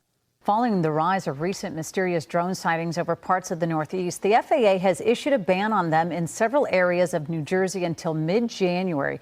The ban states drones cannot be flown without special permission from the government. It also threatens deadly force against drones that pose an imminent security threat. The FBI says it has recently received more than 5,000 tips about sightings in New Jersey and nearby states. That, of course, is the latest with the drones, right? No more drones in New Jersey, at least sort of, for now. Now, we also had a vote today. Yesterday, Elon Musk and Vivek Ramaswamy were out there on Twitter and telling people, listen, you've got to vote against the pork. And this bill can't go as is with this 1,547 pages. Well, guess what? It paid off. They got a smaller, cleaner bill, and it went up for a vote today, but we didn't get the outcome we were looking for. Listen to this. On this vote, the yeas are 174, the nays are 235, one voting present, two-thirds not being in the affirmative. The rules are not suspended, and the bill is not passed. So we did not win. Now there's all sorts of drama out there. A lot of people are upset because as Breitbart's putting it, the swamp has struck back, and the spending deal obviously went down in flames as House Republicans have to deal with this difficult situation. The deal was thrown together during the day-long negotiations yesterday between different corners of the party. Of course, President Trump, El Trumpito, and his team, including Trump, Ramaswamy, Musk, the Republican leadership, Speaker Johnson, and others. And what's interesting here is that 38 Republicans voted against the bill just because, they wanted to, right? And this is how Washington works. Everybody's got something on the next guy. Everybody's done a favor for somebody that they can call in at some point. And yesterday was that day, or today was that day, right? Because of the fallout from yesterday. So Trump and Vice President-elect J.D. Vance, they stepped in yesterday to kill the deal that was negotiated by House Speaker Johnson and the Democrats. They had agreed on a deal, and I'm glad that they did that, right? Because it was not a good deal. And here we are. They whipped together a new deal, and it doesn't stick, right? Because they're mad now. The swamp creatures are mad. They're not getting their way. These people are addicted to cash. They're addicted to spending. And when they can't do it, this is the tantrum that they throw, right? And the media is just as upset, right? The media is attacking Ramaswamy. They're attacking Elon Musk. They're saying that we voted for something other than this. Listen, better than listen. Actually listen to what they said. Who's the speaker? Is it Elon Musk or is it Mike Johnson? It's Speaker Musk right now. Is he co-president or is he speaker? He wants to be speaker this week, but he invested, $200+ million in the last election, and now he thinks that he owns these guys, and then that he can tell them. Now, hold on. He thinks he owns these guys because he invested. How come they didn't say George Soros has invested hundreds of millions of dollars? I think the only people saying that was us, and we didn't say invested. They said he spent. Right? Because that's what it is. When you donate money to campaigns, that's exactly what it is. Now, I understand. George Soros is trying to buy, and in effect, in many cases, did buy himself some George Soros prosecutors. Understood. And they did his bidding. I got that. People can make that argument about Musk if you'd like. I don't think that's necessarily true because I don't think there's anything that Musk was advocating for that Trump was not on board with. Do you? I don't see anything. Bottom line here is it's interesting how they paint it when it's not their billionaire that's influencing anything that's going on. And the truth of the matter is, and they know it better than anybody, who's really influencing Donald Trump? Very, very, very few people are going to, sway Trump on something he's already made his mind on. Go right ahead. How to vote, when to vote. And what I've told my Republican colleagues, and I told some of them this today, I said, if you go along with this and you let Elon Musk shut down the government by tweet, he's going to own you. Hold on a second now. Elon Musk is not trying to shut down the government by tweet. Elon Musk is trying to get a responsible spending bill because he's the co-chair, along with Vivek Ramaswamy, of the Department of Government Efficiency. And that's exactly their job. So, no, it's not. He's not trying to shut it down by tweet. He's trying to make the government work efficiently. And if that includes a government shutdown, so be it. I mean, when was the last time we fell apart because we had a government shutdown? Yeah, I'll wait. That hasn't happened. And we've had plenty of government shutdowns. We're always just fine. Go ahead. The entire Congress. The next 2 years, you're going to have to sit around and wait for him to send a tweet to see if you're allowed to vote on a bill. That's no way to live. And that's more lies. What is wrong with these people? There is no way in this world that we're going to spend the next 2 years waiting for Elon Musk to tweet something when Donald Trump is president. He was once known as the tweeter in chief. Come on. I mean, they're making it up as they go along. They don't realize how silly they sound. Go ahead. Your constituents want. They want you to keep the government open right around Christmas. Are you kidding me? You're going to shut down Hang on a second. the government? Hang on. Your constituents want to keep the government open. This is the question I'm going to pose to you. And really, there's no right or wrong here. But you all that are listening, if you're listening to this and you've never called this show, do me a favor, pick up the phone and call. 833-482-5337, 833-4-VALDEZ. I want to know, do you want the government open or closed? Do you give a damn? I don't think most people do. And I can almost guarantee you that the majority of people that identify as conservatives could care less. Matter of fact, they're probably rooting for a government shutdown, right? It means a little bit less spending. If the government's closed, they can't spend. If the government's closed, they can't be big government. If the government's closed, they can't be in your business. Guess what? I'm one of them. I would love to see it. And I realize there's some good that the government does, but by and large, come on. We're doing all right on Sundays. We do okay on national holidays. Every time there's a Monday off and there's no government, we're okay. So what are they really saying? The swamp needs its fix of cash. The swamp, the swamp, the swamp. The swamp is upset. And when the swamp gets upset, it starts leaking to the media, and it gets its friends in the media to say, listen, you want to keep getting information? You want access? You want to be able to control the narrative with us? We need your help here. And they're working together for power, for narrative, for everything that works for them, for self, for their own flesh, but not for the American people. So again, the question remains, do you want to see the government open or closed?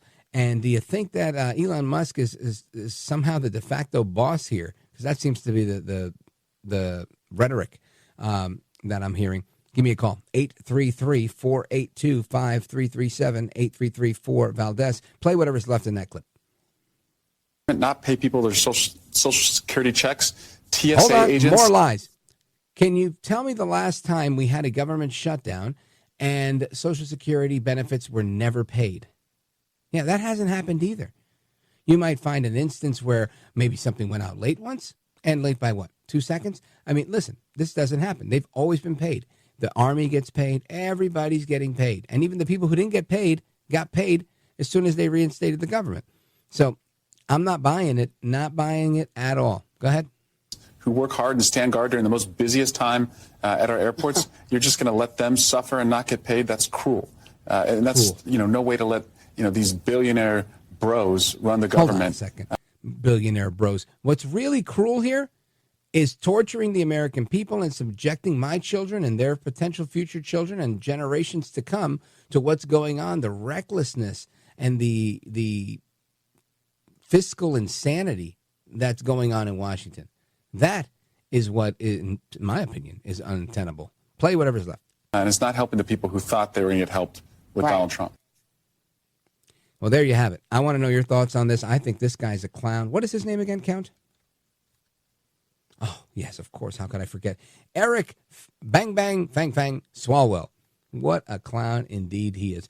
All right, the number 833-482-5337, 833-4-Valdez. This is America at Night with Rich Valdez. Call now, 833-4-Valdez. That's 833-482-5337. 833-4-Valdez. That's Valdez with an S.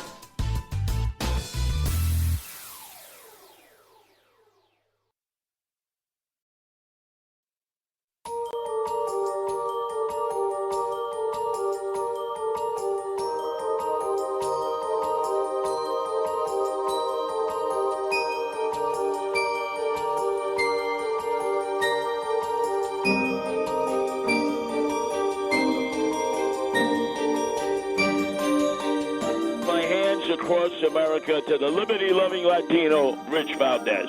This is America at Night with Rich Valdez. Feliz Navidad. Welcome back, amigos. It's Rich Valdez. I'm live with you until 1 a.m. Eastern Time. Happy to be here with you. 833-4-Valdez is our number. And my question is, the media is melting down. They're saying that Elon Musk is the Speaker of the House. They're saying that he's the co-president. There's all sorts of drama and nonsense coming out of the left within the media. They're being critical. They're very upset. I would say they are butthurt.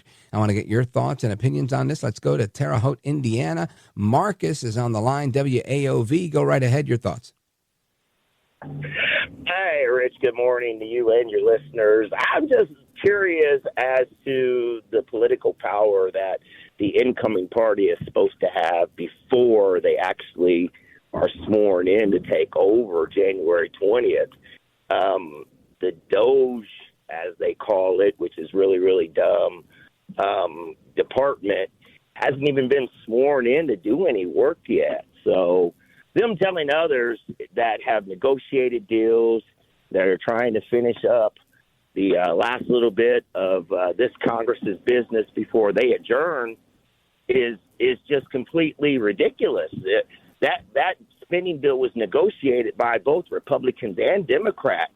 This just wasn't a Democratic bill. The Democrats haven't been in power, as you may know, for the last 2 years.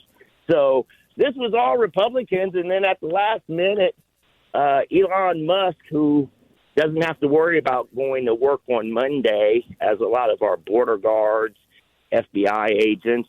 What about the TSA security agents that have to screen all these passengers going to holiday? Marcus, before you pull out your violin and try to get a tear of sympathy from me about TSA or anybody else that works for the federal government not getting a paycheck on time, you're going to be hard pressed. I'm not gonna cry, but I will say this: the point that you raise about the power they have is separate from them being sworn in, right? I think that's a good distinction. The power that they have comes from a campaign that they ran and, in my opinion, a mandate that the people gave. So, in effect, they're not saying in our capacity as the co-chairs of the Doge department, they're just Elon Musk and Vivek Ramaswamy, two guys that happen to have a very big bullhorn and are about to have some very important jobs in the government where they have a lot of power. All they've done here is put out tweets, in effect, right? I saw Vivek, he made a video and he put it out on Twitter, and we played a clip of it earlier. And he just says, listen, call your congressman. You've got to call your, and they did. And that was the pressure that created this. And of course, Trump, I don't even think he made phone calls. He went on Truth Social and said, this is a bad deal, blah, blah, blah, and blah, blah, blah. So in effect, these people are all exercising their right to free speech, but they are such powerful people because of who they are and the platforms they have that it reaches a lot of people, and it caused a chain reaction. Now, I understand the point you're making. I don't necessarily disagree with you. All I can say is it's kind of like me, right? I get on the radio every day. If, let us just say, you just called in Marcus from Indiana on WAOV, and the audience listening today says, you know what, that guy Marcus, he was so smart. I loved him. I want to listen to that guy every day instead of to Rich Valdez. You've won, my friend. You have won. All right? I think the only advantage I have is that I've been doing this a little longer, right? And I have more time on the air, so I have a bigger reach. And I think that's what we're seeing here. It's not that anybody's given them any formal power or anything like that. They just happen to have power because they have the people behind them. At least that's my thought on that part.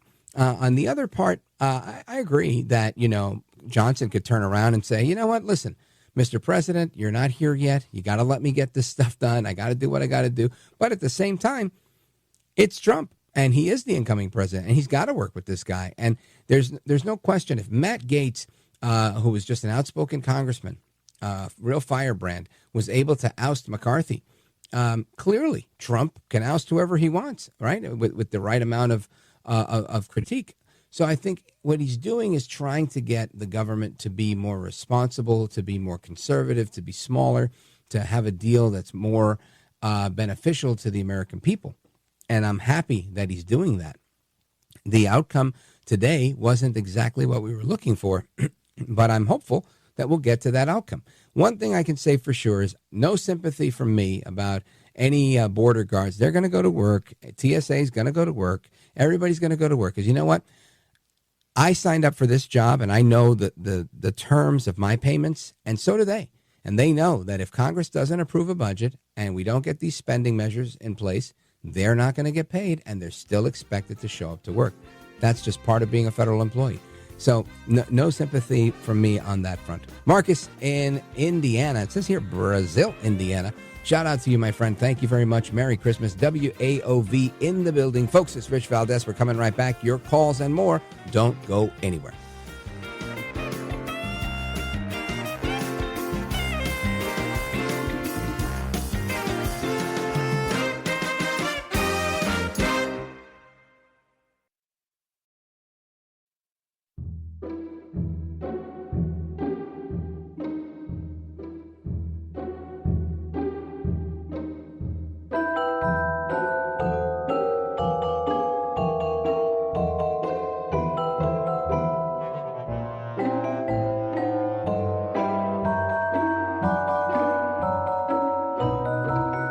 Call now, 833-4-VALDEZ. That's 833-482-5337. 833-4-VALDEZ. That's Valdez with an S. Well, first, welcome to the Elon Musk presidency, one where Donald Trump has been relegated to be the vice president. Clearly, what Elon Musk wants, Elon Musk is going to get. And what we're at right now is complete chaos on the Republican side. We have a government shutdown that is looming, that is real, right before Christmas. And we should be really clear. What we're talking about here is not paying our military members during the holidays, not paying our TSA workers during the holidays, not paying the people that are working on all of our holiday travel, that are out there working for us every single day. So this is an incredibly serious moment. It's one where Speaker Johnson has lost complete control, and clearly where Elon Musk is pulling the strings of what Republicans should be doing. So it's quite chaotic, but Democrats are united. We had a bipartisan deal negotiated, and they've completely gone and turned their backs on it. That is Congressman Garcia from California. Is that right, Count?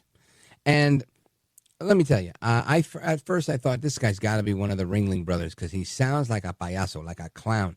But he's a congressman, close enough. Democrat won at that. And listen, let's go point by point. We're talking about not paying the members of the military during Christmas. Every last member of the military I know knows that if Congress doesn't pass the bill, they're not getting paid right now. They will get paid later. And it doesn't mean today's paycheck is going to be delayed, right? They likely got their first and 15th paycheck for last month. The next one will be on the 1st. I'm pretty sure they'll get both. I don't think anybody's getting paid on the 22nd, 23rd, 24th, or 25th. But again, if they are, then that might be delayed if this thing hits over the weekend. And you know what? This happens every year. Why does it happen every year? Because we haven't approved the budget in, 2 decades or more. And because we don't approve a budget, we constantly have these stopgap measures, these spending bills to try and get us through a period of time, the next 3 months, get us into January, these Band-Aid solutions, which is exactly what Trump and many conservative Republicans are trying to avoid forever. And say we don't want to do this ever again. We don't want to have these massive omnibus spending bills that include everything under the sun, like gender studies for people in Afghanistan or any of those other crazy things that are built into these programs, these bills rather, so that they can go ahead and say, this one's for you, this one's for you. I took care of this one, I took care of that one. Everybody's wetting their beak here. Everybody's good. No. Those days have to come to an end, and the only way we get closer and closer to putting reckless spending and craziness behind us is by doing things like what Trump did and what the Doge boys did. Good for them, Ramaswamy and Musk, right? So now they're trying to hold Musk up as some sort of, a de facto speaker, president, blah, blah, blah. They're going to say anything they can. They hate the fact that he is with Trump. They loved Elon Musk, and every last one of them is driving a Tesla until he said he's with Trump. Now they can't stand him. Just like Trump. Everybody loved Trump until he was with Trump, until he was a Republican. And that's it. Now it's over. This stuff is laughable. Let's go to Ken, Lansing, Michigan, WILS. Go right ahead. Feliz Navidad, my radio amigo. Thank you, brother. Thank you so much, Ken. You too. And I must say, Rich, from the top of the hour until now, you have completely stolen my thunder, and I appreciate it. That's what I'm here for. Great minds think alike, my friend. I believe that last caller was a closet Democrat, so we'll just let him do his thing. I love the difference in opinions. Go ahead. I'm sorry. Sure. Yeah, sure. And it's good to have a difference of opinions. I hear you. But hearing these Democrats all day today, talking about President Musk and all this, how he's gonna let everybody know through Twitter what he's gonna be wanting to vote on, and they're gonna just sit and wait for his. You know who else did that? Joe Biden, when he decided to let us know he wasn't going to be our president anymore, right? And that Kamala Harris was going to be our nominee, and that he was going to get behind her and support her. All that happened on Twitter too. Exactly. Yeah, he didn't even have the guts to have a press conference and come out and talk to the American people. And he's the actual president, Ken. I hear you, brother. I hear you. But you know what, Rich? They say if you have a good laugh every day, it extends your life. It does something in your brain. You and me are going to live forever if we keep watching CNN and MSNBC. Brother, I appreciate it, man. I got to pause right here because I got to squeeze one more in before we hit the break. Ken in Lansing, Michigan, WILS. Thank you for your call. Feliz Navidad to you as well. Let us continue. I want to go to Chris, Pensacola, Florida, WCOA. Chris, go for it. How you doing, my friend? Very good. Thank you, brother. I this isn't really a political phone call, but I listened to Jim Bohannon for a long time, and I just wanted to let you know and your staff how much of a fantastic job that you've done at filling in for him, and how much I enjoy listening to your show, man. And God bless you, and God bless your staff as well. Thank you, brother. I appreciate that. And Merry Christmas to you. And let's go to Joel, Phoenix, Arizona, KFNX. Go for it. Hey, Rich, it feels good to be unburdened by what was. Yeah, unburdened by what has been, right? Isn't that something? And to your point, okay, everybody's all butthurt that Elon is helping our president straighten out this country, and they want to pay for all these gender studies in other countries. How about we do a real shutdown? How about we shut down and the senators and congressmen actually don't get paid? Then they may actually do their jobs. They put all this weight on a shutdown. All they're doing is closing down a couple national parks and some monuments, and people that work at the IRS and push papers just get a paid vacation day.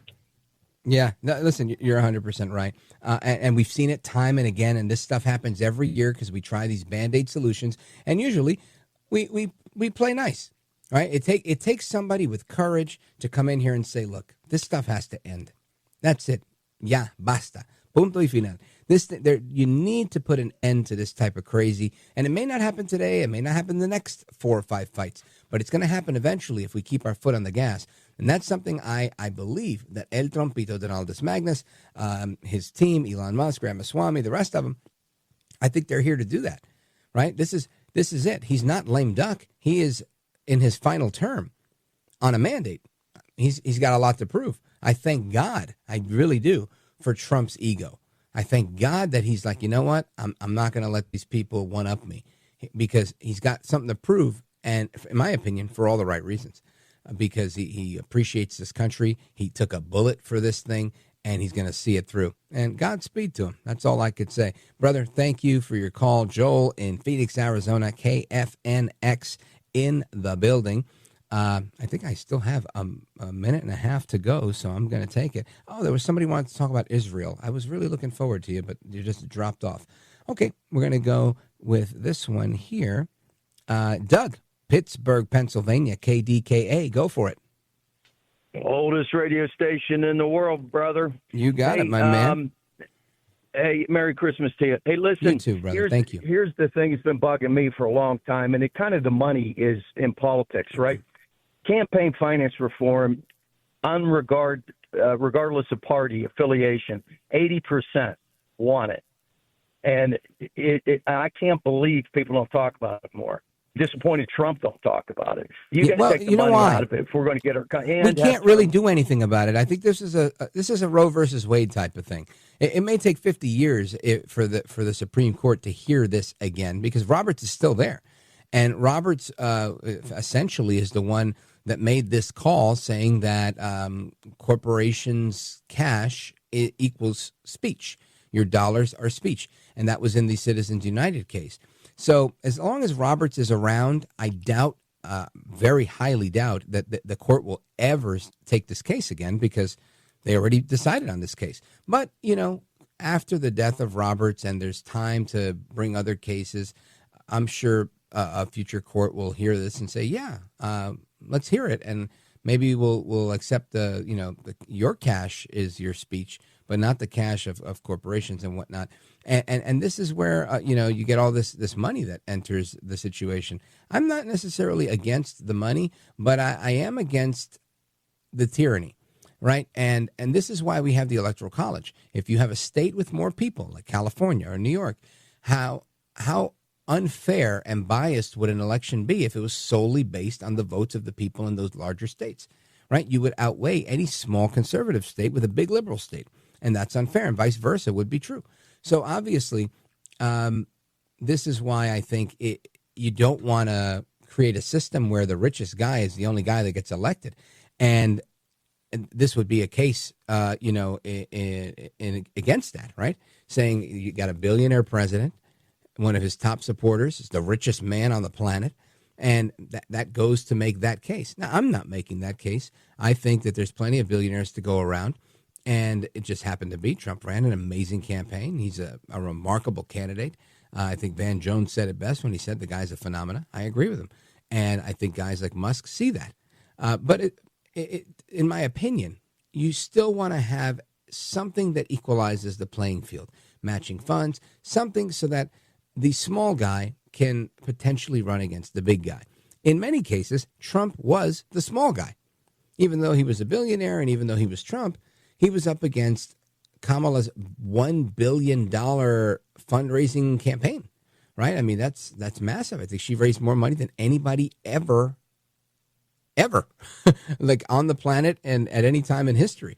And kudos to her for holding that record. It still didn't work. She still didn't beat Trump. And that's the point, right? That the little guy can still win, even if the little guy's a billionaire from New York named Trump, when you're going up against somebody like Kamala Harris with the endorsement of Oprah Winfrey, et cetera, et cetera. So I think we need to be able to to have that type of debate and dialogue. And as long as we can have it, we're good. I'm not necessarily advocating to get money out of politics, but I am advocating that if money's going to be in politics, then you have to have a way to allow the poor people to still succeed. And I think we have that. Hopefully we don't get away from that. Thanks for your call. I'm going to take my pause right here. We're coming right back with the rest of your calls. Don't go anywhere. This is America at Night with Rich Valdez. Call now, 833-4VALDEZ. That's 833-482-5337. 833-4VALDEZ. That's Valdez with an S.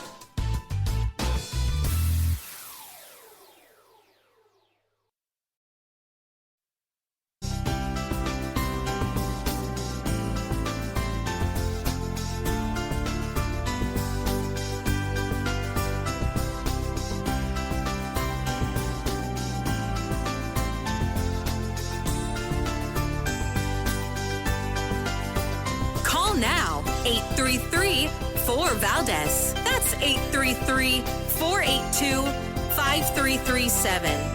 833-4VALDEZ. That's Valdez with an S. And I want to continue with your calls and everything that we're talking about here. That we have, I want to go to my buddy David, San Francisco, California. I don't know what KRCK is. I'm not sure. Hopefully we check that one. David, what's up, my man? Merry Christmas. Well, thanks, Rich. I hope President Musk doesn't deport you to Puerto Rico. I believe. Well, I would love it. Here, I would love to be deported to Puerto Rico. Will he be deporting you to somewhere as well? Well, don't lie about me because I'm good Irish stock. But so, are you going back to Ireland? Is he going to send you to Dublin or Belfast? He would send all the Puerto Ricans back. He'd toss you back just like the paper towel. Well, listen, I just finished saying I want to go to Puerto Rico. A, the flights are expensive, and B, it's kind of expensive to live there. So if Trump is going to help out, I guess I'll take some government assistance from El Trompito. I can do my show from anywhere. But the real question here is, David, how when you have no leg to stand on, you want to make a veiled, semi-racialist comment like Trump will deport you to Puerto Rico. All this does is expose you as A, somewhat hateful, which you're normally not, and B, someone who really hasn't thought this out. Because, I mean, I would think that a conservative liberal like you would have known that Puerto Ricans are United States citizens and can't be deported. Well, that's not what Elon Musk thinks. Elon Musk is an African, and he's got dual citizenship. And you would think that President Musk would be smart enough to respect the variety of different people in America, but he doesn't. David, tell America that's listening that you voted for President Trump. I would never do that. But did you vote for Kamala Harris? For Elon Musk. Did you vote for Kamala Harris? Did I vote for Elon Musk? No. Did you vote for Kamala Harris, sir? Now, and Donald Trump is the subservient, right? Did you vote for Kamala Harris? That's none of your business. Oh, of course it is. You called my show. It's like coming into my living room, and I'm asking you a question.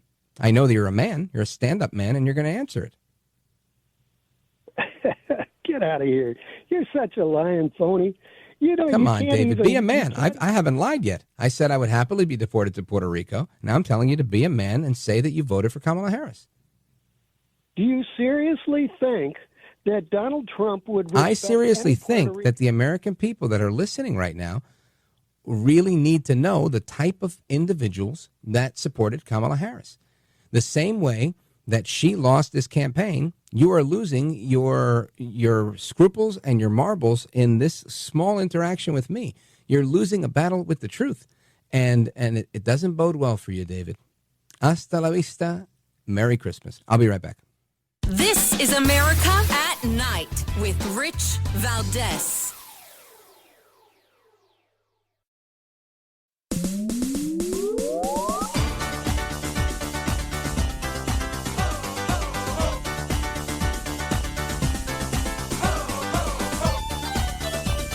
it's the speed round, folks. And let's go to Bob. Bob's in Long Island, New York, WJJF. Bob, quickly.